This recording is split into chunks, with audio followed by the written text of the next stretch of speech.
ওয়াৰ্ডৰ আমাৰ নিজস্ব ওয়াৰ্ডত আমি এটা মিটিং পাতিছিল। আমাৰ ইয়াত উপস্থিত থকা কথা আছিল আমাৰ প্ৰিয় নেতা মহিবুৰ ৰহমান বাপ্পি সাহেব, কিন্তু হঠাৎ তাৰ গুৱাহাটীত যাব লগা হল।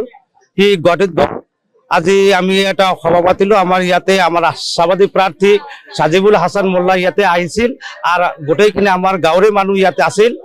আপোনালোকে তো চালেই যে আমাৰ ৯ নম্বৰ ওয়াৰ্ডত কিমান মানুহ ইয়াতে উপস্থিত হৈছে। প্ৰায় আমাৰ অনুমানিক প্ৰায় ৪-৫ হাজাৰ মানুহ ইয়াতে গোট খাইছে। আপোনালোকে নিজেই চাইছে, দেখিছে কি মানুহবোৰে কিমান আগ্ৰহ, যে কংগ্ৰেছ কৰিবলৈ মানুহ কিমান আগ্ৰহ হৈ আছে। ইতিমধ্যে আমাৰ এই ওয়াৰ্ডত এমএলএ সাহেব আহি এটা মিটিং কৰি গৈছে।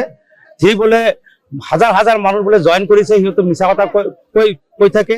২-৩জন মানুহ জয়েন কৰিলে সিহঁতে হাজাৰ হাজাৰ মানুহ বুলি কয়। আপোনালোকে আজি চালে প্ৰকৃতিতে আমাৰ যিবিলাক মানুহ জয়েন কৰিলে সিহঁতে ইউটিউবৰ পৰা ইউটিউবৰ পৰা আমাৰ ইয়াত জয়েন কৰিলা আৰু জামাতে ইছলামৰ পৰা আহি আমাৰ ইয়াতে জয়েন কৰিলে।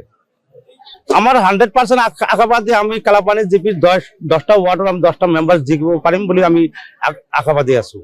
10টাই আমার জিকিব শিওর আছে।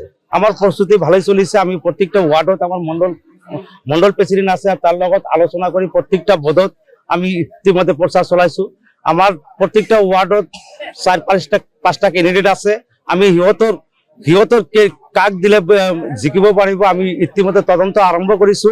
আমি আমাৰ মণ্ডল প্ৰেসিডেন্টৰ লগত আলোচনা কৰি, মণ্ডল প্ৰেসিডেন্ট মই আৰু কেইজন মানুহ আছে লগত আলোচনা কৰি আমি তদন্ত স্টাৰ্ট কৰিছো, জানি আমি 10টা মেম্বাৰেই জিকিব পাৰবো।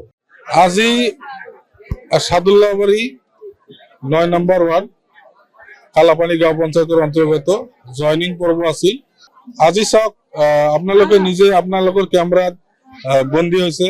ইয়াত মিছা কথা কৈ লাভ নাই। আমি বেলেগ দলৰ নিচিনা মিছা কথা নকওঁ।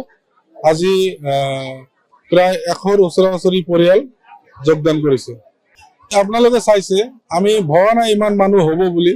আমি সঁচাকৈ সাদুল্লাহবাড়ি ৯ নম্বৰ ওয়াৰ্ডৰ ৰাইজক ধন্যবাদ জ্ঞাপন কৰিছো যে আজি ইমান মানুহ হিলদল ভাঙি, মজিবুৰ ভাই 5টা বছৰ প্ৰেসিডেন্ট থকাৰ পিছতো আজি হিলদল ভাঙি যে ইমান মানুহ আহিছে, এটাই প্ৰমাণ কৰেছে যে মজিবুৰ ৰহমানক কোনো ৰখাব নোৱাৰে। যিমানে চেষ্টা কৰক মজিবুৰ ৰহমানক ৰখাব নোৱাৰে। পঞ্চায়ত নিৰ্বাচনক আমি ইস্যু লৈ আগবাঢ়ি আছো, আমি ডেভেলপমেন্ট কৰিম।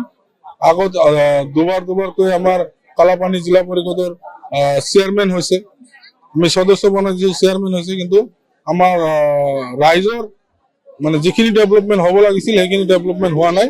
আমি ৰাইজৰ লগত থাকি ডেভেলপমেন্ট কাম কৰিম, এইটো আমাৰ ইস্যু। যিকোনো খবৰৰ বাবে যোগাযোগ কৰক 7099017330 লগতে 7099017110 নম্বৰত।